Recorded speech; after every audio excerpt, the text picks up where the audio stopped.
দেশবাসী একজন আইন অঙ্গনের নক্ষত্রকে হারালো।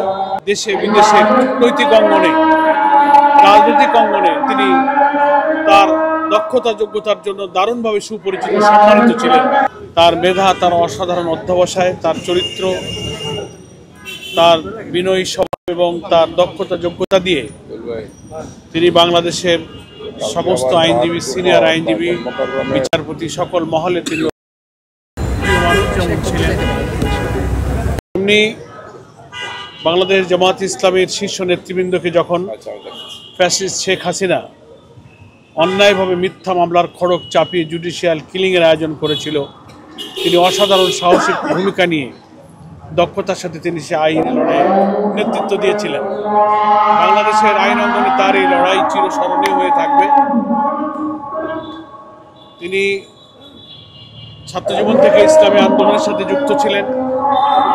জামাত ইসলামীর একজন তরুণ আইনজীবী হিসাবে এদেশে ইসলাম প্রতিষ্ঠার প্রয়োজনকে মুখ্য মনে করে তিনি লন্ডন থেকে বাংলাদেশে এসেছিলেন এবং ইসলামী আন্দোলনের নেতৃত্ব দিচ্ছিলেন। এবং আমাদের কেন্দ্রীয় একজন নেতা হিসাবে সংগঠনের সিদ্ধান্ত গ্রহণ, নীতি নির্ধারণে তিনি কোরআন হাদিসের আলোকে যেমন যুক্তিপূর্ণ তথ্য দিতেন, তেমনি অনেক ঐতিহাসিক তথ্যপত্র দিয়ে অসাধারণ আলোচনা করতেন, যা আমাদের সকলের জন্য শিক্ষণীয়।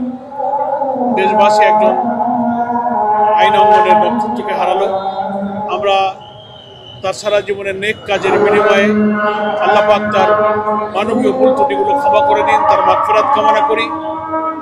তার দুইটি সুযোগ্য পুত্র ব্যারিস্টার ইমরান সিদ্দিক, এহসান সিদ্দিক, তারাও পিতার মতো বিনয়ী এবং অত্যন্ত দক্ষ এবং যোগ্য আইনজীবী হিসেবে বাংলাদেশের আইন অঙ্গনে ইতিমধ্যেই তারা স্থান করে নিয়েছে।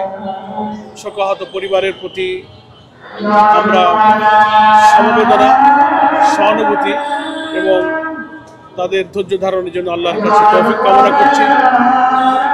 আল্লাহ তাআলা তার সারা জীবনের এই ভালো কাজগুলো কবুল করুন এবং ইসলামী আন্দোলনে তিনি যে অসাধারণ অবদান রেখে গেছেন, দেশে বিদেশে নৈতিক অঙ্গনে, রাজনৈতিক অঙ্গনে তিনি তার দক্ষতা যোগ্যতার জন্য দারুণভাবে সুপরিচিত, সম্মানিত ছিলেন। দেশের এবং ভালো কাজের এই অসাধারণ ভূমিকা আল্লাহ তাআলা কবুল করুন।